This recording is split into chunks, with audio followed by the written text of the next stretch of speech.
Welcome to another episode of Empower Her Voices. I'm your host, Faiza, and today's discussion is about the future of education, how we are moving from chalkboards to AI driven learning, and most importantly, how women can lead this transformation. And our guest today for this episode is Mark Anthony Wile, Managing Director of Facts International. With over 2 decades in education leadership, technology integration, and institutional development, he has played a significant role in modernizing schools across the globe. His expertise lies in helping schools adopt cutting edge management solutions that actually enhance student learning, teacher effectiveness, and most importantly, the operational and administrative efficiency. But before stepping into the world of educational technology, which we call it as EdTech, Mark served as a school principal as well, giving him first-hand insight into the challenges educators face. So his deep passion for strategic planning, leadership development, and school innovation has actually allowed him to bridge the gap between traditional education models and future-ready learning environments. Mark, welcome to Empower Her Voices. We are excited to have you here and eager to learn from your journey and insights. Good morning, and thank you, Faisa. That's sweet and appreciative of your comments and your introduction. And I'm excited to be here.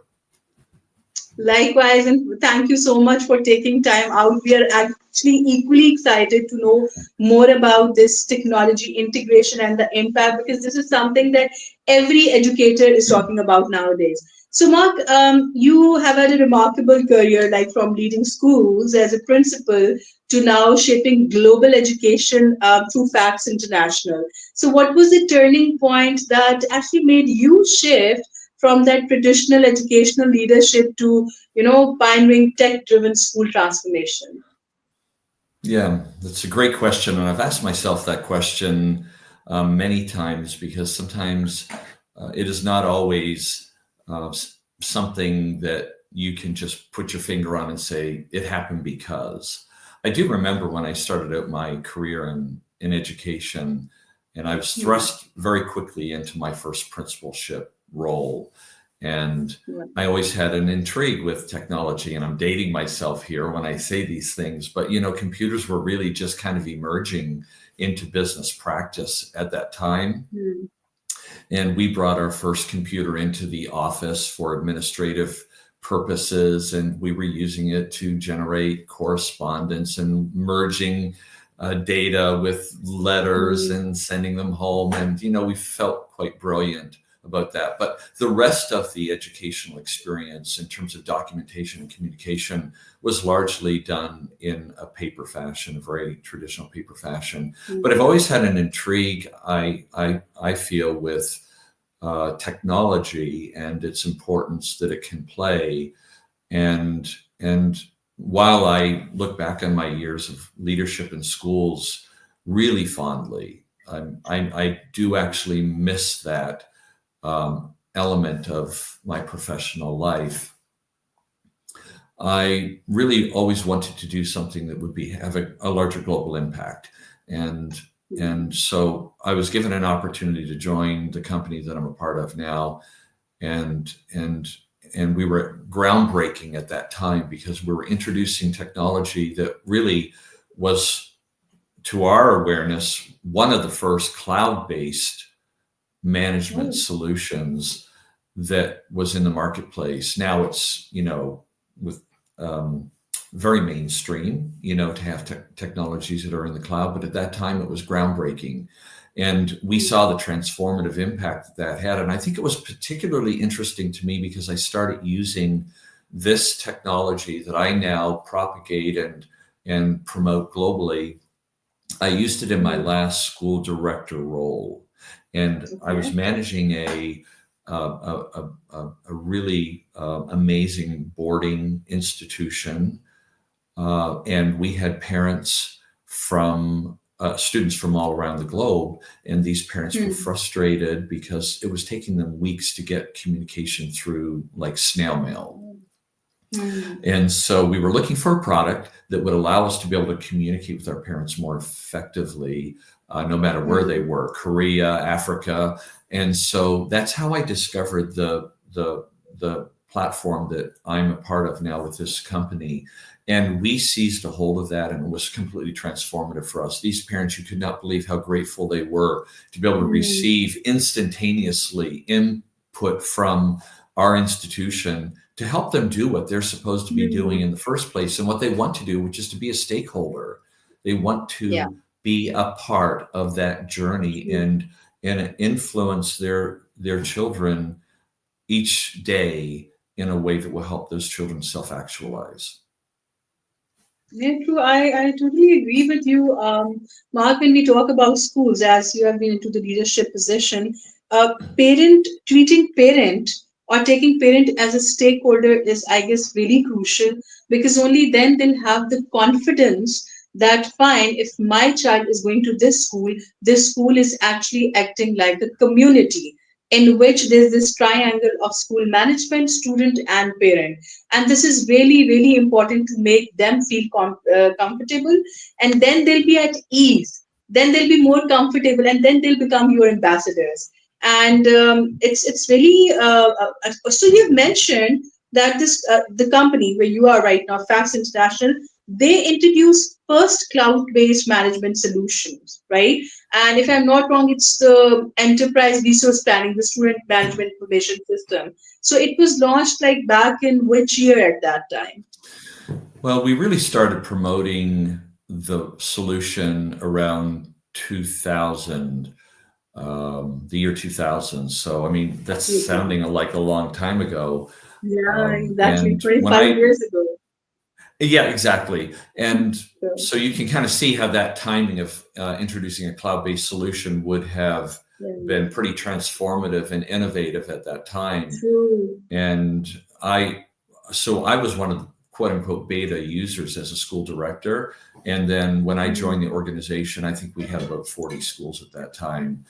Uh, and so we were virtually a startup. There were only five of us that were really working within that enterprise environment. Oh, And of wow. course, time has really transformed our business, and we're Yeah. impacting now about almost 13,000 schools. We're in about 65 countries. Wow. And there's just so much opportunity for improvement, Hmm. modernization, innovation within schools. And it's something that we're highly passionate about.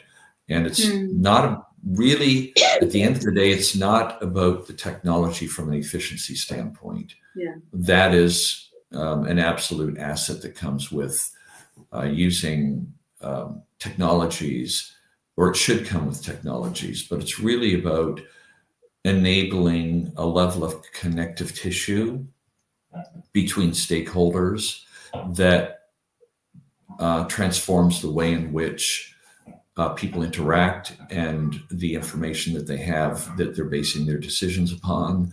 And of course, and I'm sure we'll talk more about this, it changes Hmm. the dynamic within which children are learning today, which I Yeah. think is absolutely critical, True. that children have more ownership and responsibility for their learning. Yes, they do have. They do have. So, Mark, from AI-driven learning to real-time engagement tools, technology is reshaping education faster than ever. So, what's one breakthrough in education tech that excites you the most, and how is it opening new doors for female students, particularly, and educators? Yeah, this is a really big question, and we maybe can take this in pieces. But first of all, I Sure. think we're all becoming keenly aware of the presence of AI, and Yeah. we wouldn't. I think globally we wouldn't say that this strategy, this technology, the inclusion of Mm. AI in our everyday life is there yet. But certainly, Yeah. people are there's a range of people that are embracing this, from the spectrum of dabbling in it Yeah. to actually having it fully integrated into systems that Mm. are depending upon that huge global bank of information that now has been amassed, and are trying to leverage that in powerful ways. So, when you think about that within the context of Mm, education, it really underscores the fact that, when I started out in education and I stepped into the classroom for the first time, the knowledge that we mm, were disseminating was knowledge that either we had accumulated within our own mind and within the textbook spectrums that we would put in front of our students. And, mm, those were critical decisions, because you're saying, this is the body of knowledge that I want to expose you to. Well, we know that that has changed dramatically in our world mm, today, and that there is just virtually unlimited amounts of information that are being amassed, even on yeah. a daily basis. So it begs the question, not necessarily what do we need to learn, so much as how can we take advantage of what has already been learned, and and Mm, and leverage that knowledge, extract what we need in order to be able to effectively solve what we're solving. And mm, that fundamentally changes sort of the question of why we learn, why we uh, use the activities that we do mm, each day to learn and solve mm, problems. So I yeah. think that constructively within like the K-12 environment that I'm working in every day, we need to be comfortable with the fact that uh, students have to be quote unquote unshackled Mm, and enabled to approach knowledge and yeah. embrace knowledge, to dig into knowledge. And when you're talking about AI particularly, it's sort of a double-edged sword for me, from Mm-hmm. a sort of educationist perspective. And I Mm, say that because, a really good example, we recently went through a mm, hiring process. So we were looking at mm, candidates. And while, you can't say 100% emphatically, I had a really strong sense that some of the content that I was looking at from some of the candidates was generated by AI, not generated by them. mm, mm, And the reason why I say that is that when you have a conversation like you and I are having, Faiza, you get a sense of what a person's level of intellectual acumen is. You get a sense of what their oral true. communication skills are. And Mm, if there is a significant difference between what I experience with you and mm, what I see that you said that you produced, mm, that's a conflict. yeah. And with our children, and I think that you would agree with me on this. I think hopefully all the listeners that are listening to this would agree Mm, with me on this, that fundamentally one of the most critical skills that I've relied upon in my life, in my work, in my parenting, in my family, is A, the ability to think, yeah. and B, the ability to communicate. And these True. skills cannot be understated. The value Yeah. that they bring in everyday transactions that we have, whether we're True. making appointments or we're solving a problem, or we're talking to our neighbor, or Yeah. we're involved in a corporate meeting. We rely upon these skills, and the degree with which they are refined and developed have Mm, a direct relationship to our ability to self-actualize. true. So Couldn't when agree more. we so when we start Mm, supplanting the need for those skills by saying, well, I'll just tell AI that this is what I want to communicate, and it'll construct something, and I'll yeah. just send it, and away we go. That Mm, isn't really a necessarily an authentic representation of what thoughts you have in your mind or how you want to mm, represent those thoughts. And I don't want our children, through the process of education, coming to believe that they no longer have to stop and think, that they no longer mm, have to stop and really put together a cohesive, coherent, and uh, uh, valuable sentence Hmm. Words are words, and depending upon how Yeah. we put those together can have a huge impact on what True. happens. True. So I love the idea of AI and I love the value that it brings, but I think we still have to be Hmm. directing what happens that comes from here. And Hmm. so I'm all for leveraging that. I use it. I mean, we put together documents and we say, hey, what can you do to improve this? Or give me a Hmm. framework that I can start from so that I'm not Hmm. starting from scratch. That's about efficiency, Yes. but Yes. it's not always fully effective. Um, True. yeah. And when it comes to teachers, every day in the classroom, talking about moving from the chalkboard, I love, and I've seen great instruments now from a learning management perspective where teachers are able to Hmm. really go out and they can generate AI driven sort of lesson plans, for example, Yeah. that would by hand, it would take them hours. And this is sort of the, Yes. the impossibility that we Hmm. ask of our educators in terms of really creating meaningful content. And in the absence of AI, it is a burdensome task. Teachers that really care Hmm. about their profession, which I would assume that all teachers care about their profession, but those that are really Hmm. driven to provide meaningful, life impacting content, the amount of time that it takes to develop that kind of content is really um, challenging, and there's Hmm. not enough hours in the day. And I give such high praise for educators and the amount of labor and effort that they put into their profession, Hmm. and sometimes the lack of appreciation and compensation that they receive for the work that they do. True. True. Couldn't agree more, Mark. This is something which you have said is actually you have actually related it with the cause which most of the parents have also shared with us when we used to go to different schools, because what they are saying that now with this AI bit and this like extra resources around us, students have they are not tend towards thinking. What they'll do is that, oh, this is a question, I'm just going to type and I'll get the answer.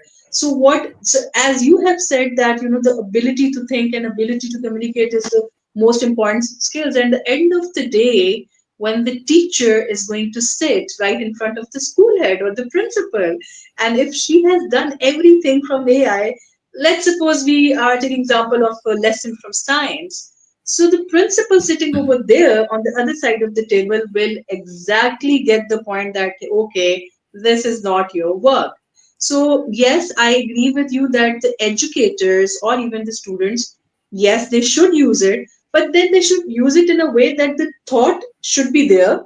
Just Mhm. write it down or type on like your live document or something, and then do ask for refinement or do ask for enrichment. But then the thought should be yours, not should be of AI. That's really Yeah. important because there is a clash between critical thinking and how you are going to use AI. True. And it's really hard and I agree with you, Faiza, it's really hard on that side of the learning engagement where we're talking about this from the student's perspective and we're looking at this through their lens. They don't always have the longitudinal view that we have Yeah. because in life we've accumulated experience. We've had a lot of True. experiences that have Yes. instructed us about the necessities. And so they're Hmm. looking down that tunnel from the other direction, and they're Hmm. just trying to get it done. I Yeah. mean, I'm not diminishing True. the fact that students like to learn. We want them to love to learn, but Yeah. sometimes Yeah. it's just an assignment and I need to get it done. But at the end True. of that particular day for our young people, we need to emphasize what you just said, which is it's so critical that they are able to generate uh, uh, uh, uh, to demonstrate their skills Hmm. of being able to think. And I think we have slidden away from the refinement of oral Hmm. interpretation because Hmm. our generation of young people depend heavily upon telegraphing their thoughts Hmm. electronically. And True. so I hope that schools will spend more time orally examining students and giving them an Hmm. opportunity to communicate what they know verbally. True. What True. do you think about this, student X? How do you feel this is going to affect our world, student Y? And Hmm. they have to generate those thoughts from here, Yes. and that will serve them well later on. They may not see the purposes of it today, but it'll definitely impact them later on. And True. True. yeah, So, so I, Mark, but I'm all, go as ahead. yeah. No, no, please, please, please carry on. Oh, I was just going to say, I'm all though for students leveraging the technology that they have available to Yeah. them today, seizing a hold of the power of that knowledge that's out there and assembling it and working through it to find the things that they need to learn and to do in order to solve the problems that they've been asked to solve Yeah. in their learning True. experience. Yes. True, but yes, and as we have already said that by staying grounded to the fact that their own thinking process should not be affected, should not be dependent. That thinking process should be independent of no matter what is there for them. And then further, obviously, with coaching and mentoring, they can get a lot of, that they can get a lot of leverage out of the technology. So as Mhm. we are like talking about the, educators and in education sector, there is like, if I talk about my country, Pakistan, so there is a dominance of female professionals here in education sector. Sorry for this. Okay. So if so when we talk about women, if we were earlier talking about the leadership position that the school head was sitting over there. So the women or the young girls who are actually interested to have their career as a leader in the education sector, may it be in academics or management. So women like make up a large percentage of educators worldwide. So yet leadership roles remain male dominated in a few parts of the globe. If I talk about my country, that yes. So what's like the hardest barrier holding women back from top positions, and what's one bold move institutions should take to change this? You can like answer this by keeping in view like your narrative of perception if you have encountered this around you, or if you are going to view it from a global perspective. It's totally up to you how you're going to answer this. This is a question that I love, and I have a lot of bits and pieces that I'd like to weave into my answer. And Sure. some of it's accumulated experience. Okay. Certainly, um, I believe heavily in the value of female leadership. And, sometimes we don't always talk about this way just because, things that we talk about now in terms of social etiquette. We're not supposed to single out a gender and talk about them in a context of why we value them here or there. We want to view everyone as professionals, but the fact Yeah. remains that Faiza, you're a female, I'm a male, and we understand what that means in terms of our daily life and the way that we view True. the differences. And some of this, of course, and I've traveled in more than 50 countries, I see uh, Hmm. the cultural impact of the way in which there are differences uh, in terms of the way that we treat and regard and empower. True. And True. so I think, let me just say a bunch of things really quick. Number one, Sure. you embody the answer to this question. You and I have Okay. had some conversations leading up to today. And when I Yes. think about what it is that you're aspiring to do and that you are doing in terms of, your reach in transformative actions that you're taking to elevate the learning of communities across Pakistan, particularly focused on finding ways in which to further the education and the vision of young women so that they can take up stronger, more Hmm. self-directed, rewarding uses of their talents. I just think that is a amazing ambition that you have. It's a huge ambition, but it's worthy. It's worthy of the time and effort. And so you embody the answer to the question. And I will say it this way: I lead a team that manages our global business. I am the only Okay. male person on the team. Oh, I have an okay. entirely female team That's surrounding good. me, and those individuals were placed in their role based upon competency and potential. Okay. Right. They and they are doers. They're doers. Mm.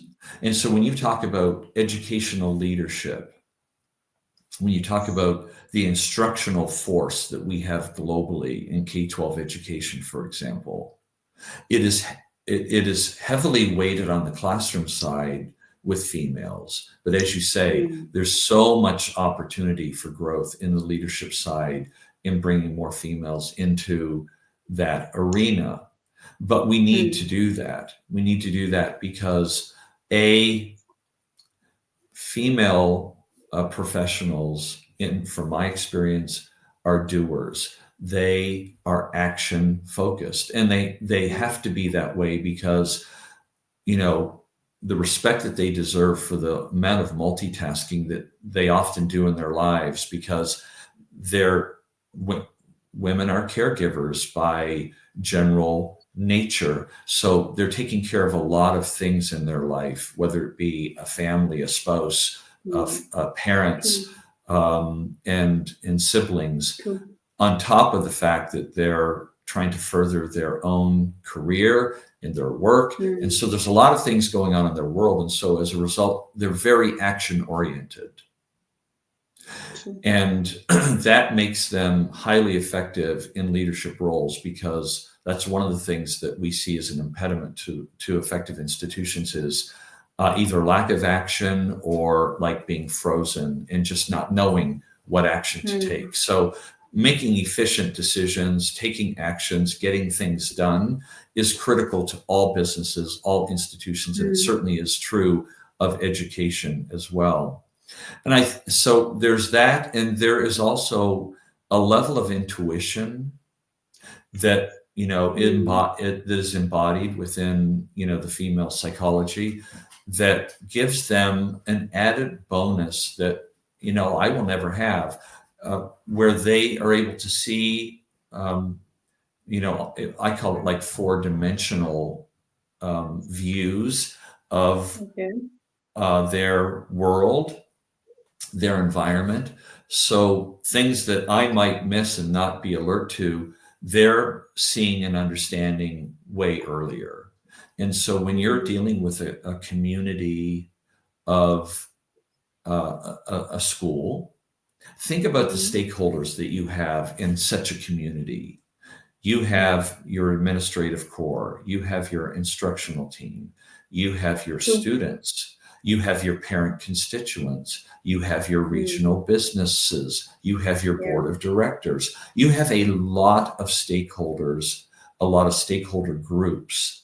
And so it takes someone that has a level of understanding and intuition to facilitate expectations Mm. across that diverse group of stakeholders. And this is something that female leaders can do very effectively, because they have that level of nurture, that level of understanding, that four-dimensional perspective of what's going on around them. And they are able to juggle the competing interests of those kinds of communities. I think often Mm. much better than I was able to do. And so we need to step back and get some perspective. I know that in one of my school director roles, I had a male a leader that was on my team, and I would consider like one of the top three levels of leadership in my school. And Mm. after that individual left, and after I left, there was a female instructor that was on our team, and she got promoted into that person's role. And Okay. I was in awe at how effective her leadership acumen was. And here she was sitting right under my nose all those years. Hmm. And I respected her and I loved the work that she was doing. But the thought never occurred to me to bring her into the leadership tier Hmm. of our institution. And it was my miss. It was a huge loss because Hmm. she was a highly effective and impactful leader, Wow. and really amazed me as I watched her from a distance after I had left the institution. So I think we just need perspective. We need to step back, Hmm. but there needs to be a stronger nudge here. And I don't, if for any Pakistani listeners that listen to this podcast, I want to say what I'm going to say respectfully, because I don't consider myself an authority on your country culture, although I've been there many times now and I've been in many different settings and I've talked to a lot of people. I believe that there is a reluctance by many young people, particularly females, to step forward and to use their voice Hmm. and to be noted. True. Ironically, yesterday, I was having a conversation with a young woman who is in university, fourth year, and Right. she was telling me that she had just completed a huge, like, final year project and made a presentation. There's more steps to this, of course, Hmm. but I was just um, working with her and coaching her because Hmm. I'm assisting her with her career steps, particularly in and around the work that we're doing here in our business. And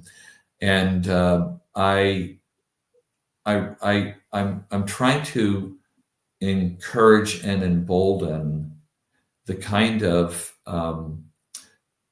stand up and be acknowledge, stand up and Hmm. be Hmm. counted. Know that you have the ability to do things that you're not alert to, and Hmm. you can be highly impactful just by believing in yourself. So this is not only what you're doing, Faiza, with your initiative, your empowerment initiative, and what's going on in terms of working to elevate the skills and the professional uh, trajectory that we need our young women to be on. This is not only helpful, but this is critical. This is critical. There is a lot of need for smart leadership, smart problem solving. Our world is becoming complicated and Yeah. almost impossible to manage, and so it's going to take a really brilliant effort. And I believe that our females need to be at the center and at the front of that effort.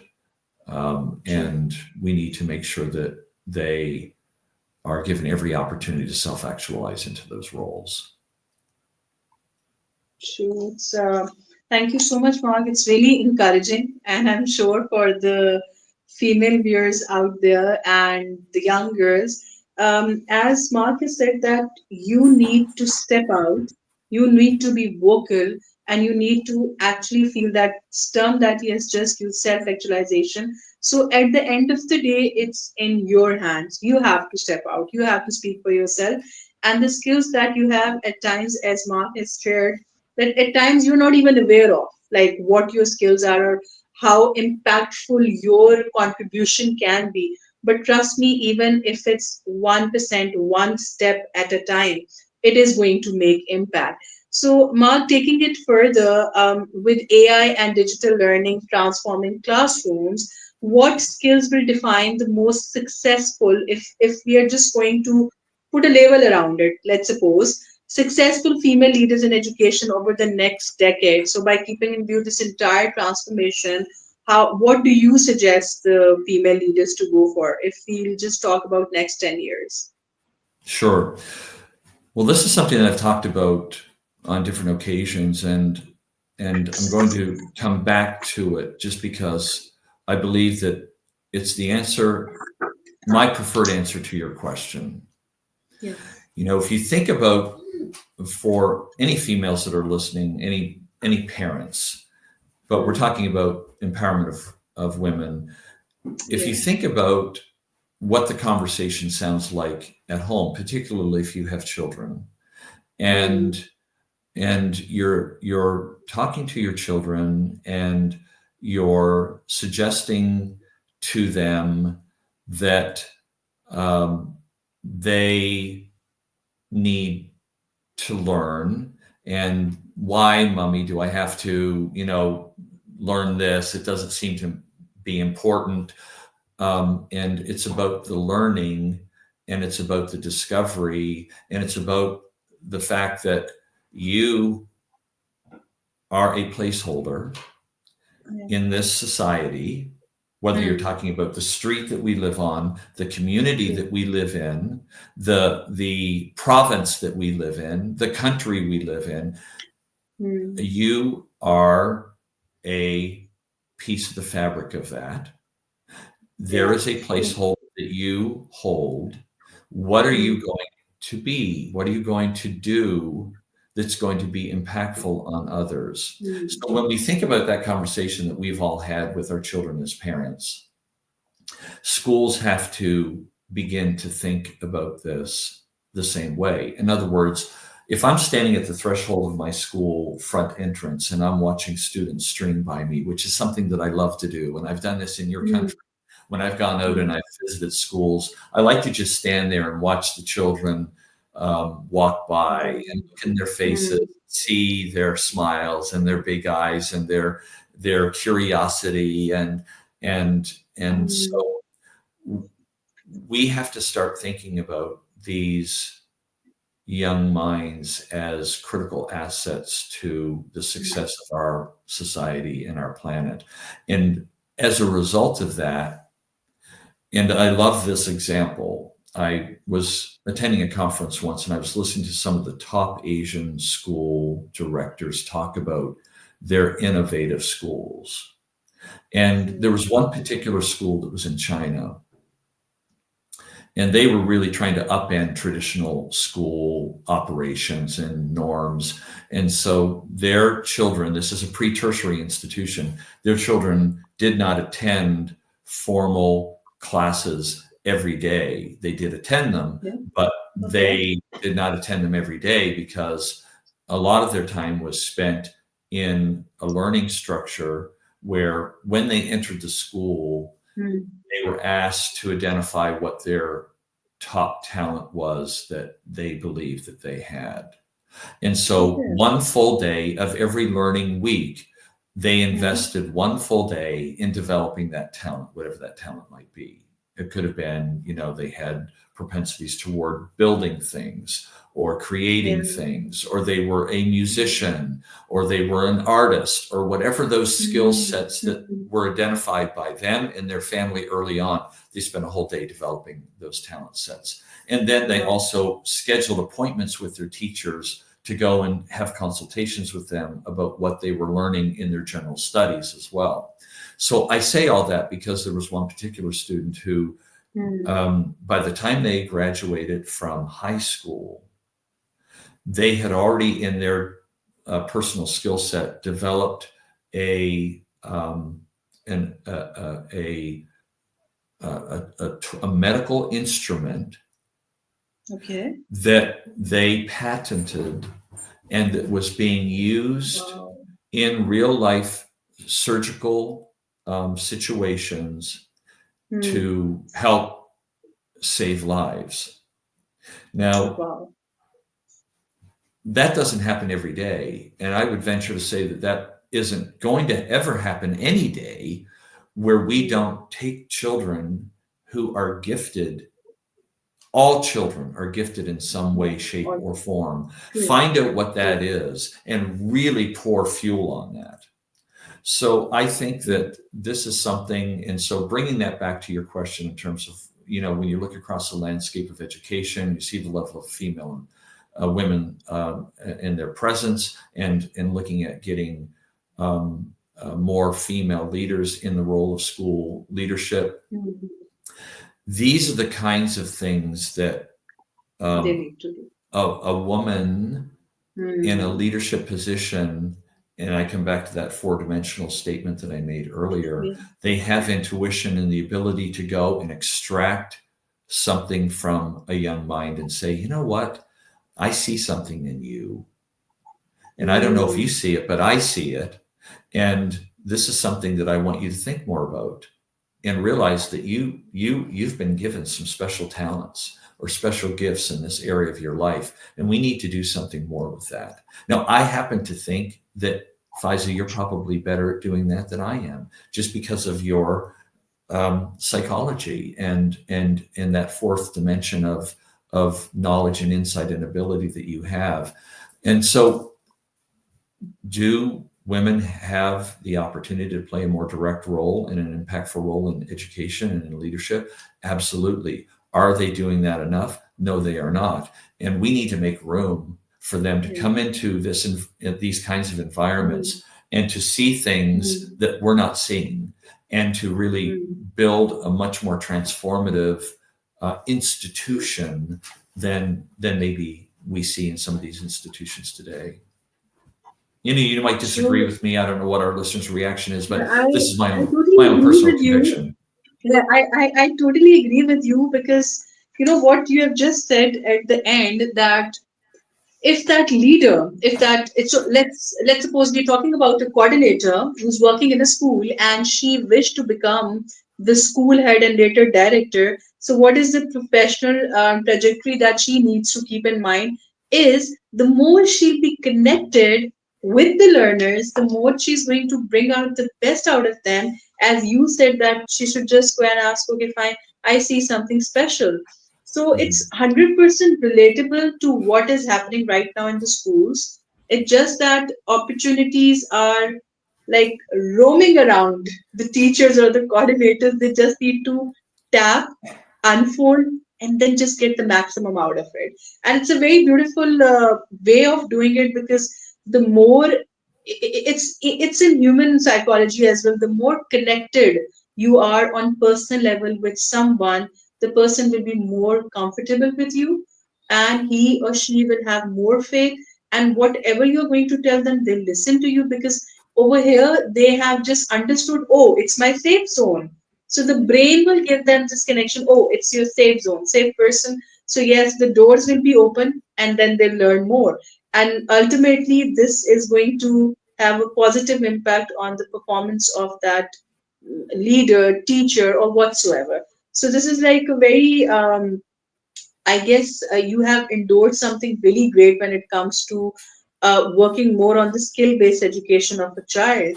Because at the end of the day, a good educator is the one who's inspiring the learners to learn more or to have self belief.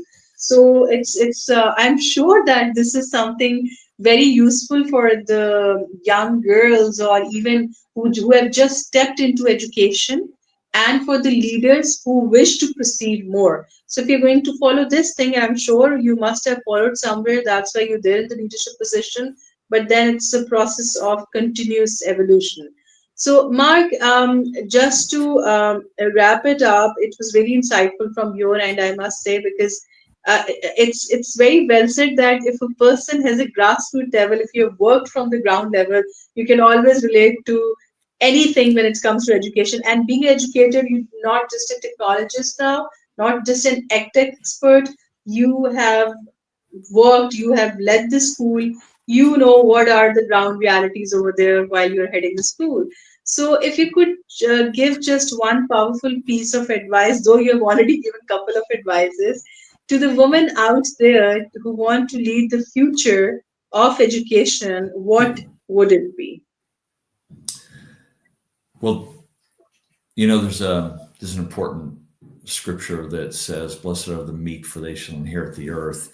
Meekness is a great quality, but I want to say to our listeners, those educators that are maybe just early in their educational Hmm. profession, those that are even in educational leadership roles. But I'm thinking about those that are, and this actually cuts across all careers too. This isn't just Right. education. Yeah. That Right. meekness has value, but meekness is an impediment sometimes. And why I say that is that Hmm. in order to grow, we have to volunteer. Oh, yes. And all of us that are in positions need to get comfortable with not just reclining back and staying in our safe zone, but we need to use our voice and say, what else can I do to help? I would like to Yes. take on more responsibility, and I'm willing to do anything that you need in order to help our Hmm. school become an even Hmm. more amazing place. Those few phrases, if I'm listening to someone who comes to my door, because in schools, for example, we feel a lot of Hmm. complaining. This isn't working, Hmm. Mark. We need to Yeah. fix this, Mark. I have a Hmm. problem, Mark. So when someone comes through my door and says, Mark, I just wanted to let you know that I love working here and I would like to take on more responsibility. If there's Hmm. something else that I could do that would be helpful to you and to our school to grow it more, I would like to have an opportunity to do that. And Hmm. that catalyst will change that person's trajectory, guarantee it. Because the Yeah. more they're willing to take on and contribute, the more opportunity for leadership that will be given to them. And so one day they're going to wake up in the morning and they're going to walk into that institution, and instead of going to the classroom, they're going to be going into an academic dean office. They're going to be going into a principal office. Hmm. They're going to have the True. leadership role. True. True. It's and response leadership comes with responsibility, a lot of responsibility. Yes. Because being a teacher, you're responsible for 15 or 20 or 18 kids for just one classroom. But if we're just not going to see the perks of the leadership, because we have to look at the other side of the story, that then you will be responsible for all those 15, 10, 20 classrooms, the teachers, support staff, and parents, and then most importantly, the learning path of every single student. So it's a very phenomenal advice, because if you're not willing for taking extra responsibility or extra, I would not use the word of burden, because that has some negative connotation. It's rather, you have narrated it very beautifully, that it's about how willing you are to learn more or to take on extra. So it is, yes, it's really important. So yes, leadership is not a piece of cake. So it requires a lot of nerve. It's about patience, it's about persistence, and most importantly, it's about inspiration as well.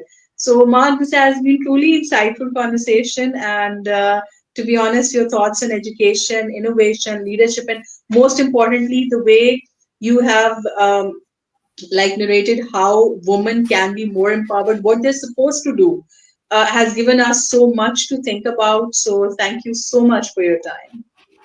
It's truly my pleasure. I'm so excited about what you're doing. I think that we're going to be hearing a lot more from your corridor as you continue down the path that you are with your mission and your goals. And you're going to be transforming lives in ways that you probably won't even be aware of. And I'm proud of what you're doing. I'm so thankful to be able to get to know you and to contribute some thoughts to the overall conversation. It's been a privilege for me. Thank you. Likewise, likewise. And to our listeners, if you found today's discussion valuable, just don't forget to share this episode, and let's keep empowering each other to build the future of education. Until next time, stay inspired and stay empowered. Thank you.